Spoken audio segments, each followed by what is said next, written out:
Okay, let's see if we can get one more video in before we have to turn on the lamp because it gets very dark in here. Now in this video we're going to build some circuits with MOSFETs, and the first circuit that we're going to build is right here on the right.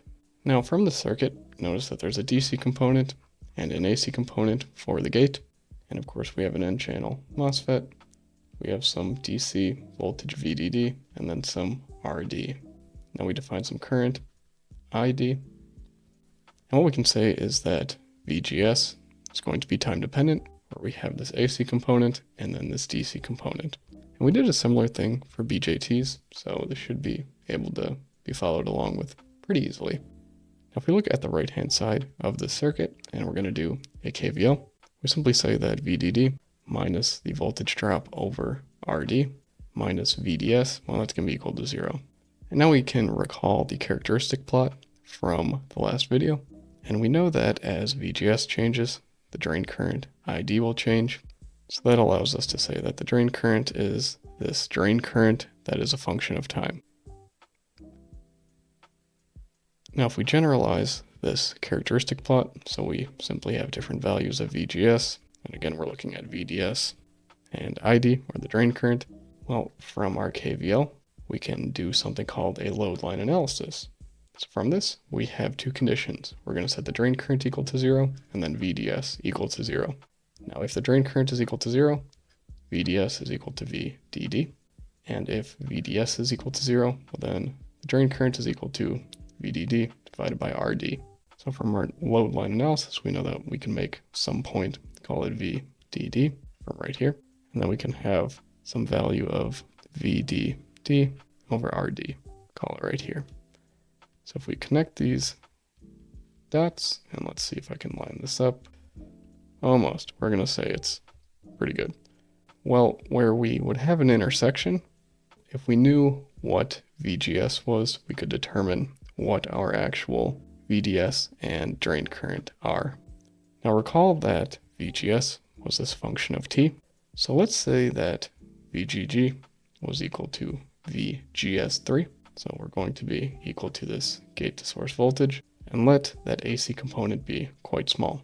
So as VGS changes, we know that this load line is going to shift between this point here, and that's going to allow for the drain current and for VDS to change.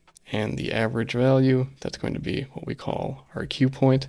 So let's consider another MOSFET example, and we're just going to call this the DC case.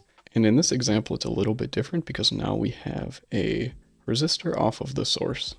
Now, if we assume the MOSFET is saturated, we simply say that VGS, or the gate to source voltage right here, is going to be greater than the threshold voltage given by the datasheet.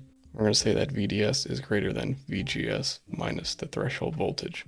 So if we do a KVL around the left-hand side, we can simply say that VGG minus VGS minus ID times RS, that's going to be equal to 0. And in the saturation mode, recall what our equation for the drain current was equal to. So what we can do is plot VGS and ID. So if we try to overlay both of these plots, we can have our drain current that we just defined up here. Notice that we're looking at VGS and ID. And from our load line analysis, we can simply mark points for VGG and VGG divided by RS. And from scrolling up above, we can get that secondary load line analysis from our left-hand side for that KVL. So that's where we get these values right here. And notice here that we get two intersection points, one right here and one right here. Well, which one do you think we use? And, well, if we're in the saturation region, recall that VGS is greater than the threshold voltage. So this is our winner. We disregard this because it makes no physical sense per se, just kind of an artifact of the mathematics. Now, in the datasheet, you probably won't find the K value, so that makes things a little bit difficult. You usually get the threshold voltage and the RDSon. So right here, we have our typical gate threshold voltage, or VGS, and then right below it, you get your RDSon value, where notice here it's given for two different VGSs, so that's nice. Now notice that the RDSon values are on the units of ohms, So the other resistors in this circuit may cause some issues, maybe not. And if the drain and source resistance are both much, much greater than this RDSon value, well, then we can use this approximation and it's pretty okay to use. From this, if K isn't given, it's very difficult to plot out this curve. And as engineers, we're very lazy, so simplifications are always nice. So what we can do is take our circuit from above and let's assume saturation. So if we are in saturation, we know that VGS is greater than threshold voltage, and that's really as much as we need to know for that left-hand side right here. Because on the right-hand side, we're now going to make a KVL. We're going to say that this voltage source minus the voltage over this resistor. And now we get the fun trick where we use this RDSon value. So that's going to be the voltage from the drain to the source. And then we have minus the voltage over this resistor right here, RS. So that's going to be equal to 0.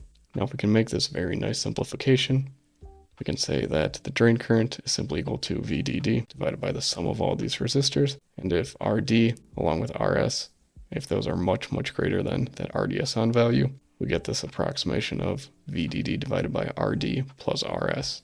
So it can be less precise, but it's a lot quicker to analyze. We no longer need to plot things and find intersection points. And if we look at a simulation, so in this, we're simply saying that RDSon is equal to 12 milliohms. We have a 5K and a 3K, 5 volt source, a 10 volt source. And if we open up the datasheet for this component, we would see that 5 volts is much greater than the threshold voltage.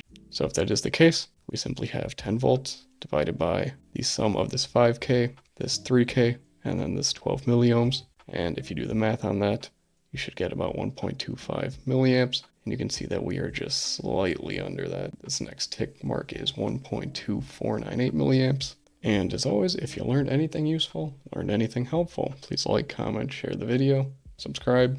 Helps out the YouTube algorithm. We got 2 videos left and then we're on to the next course. Thank you for watching.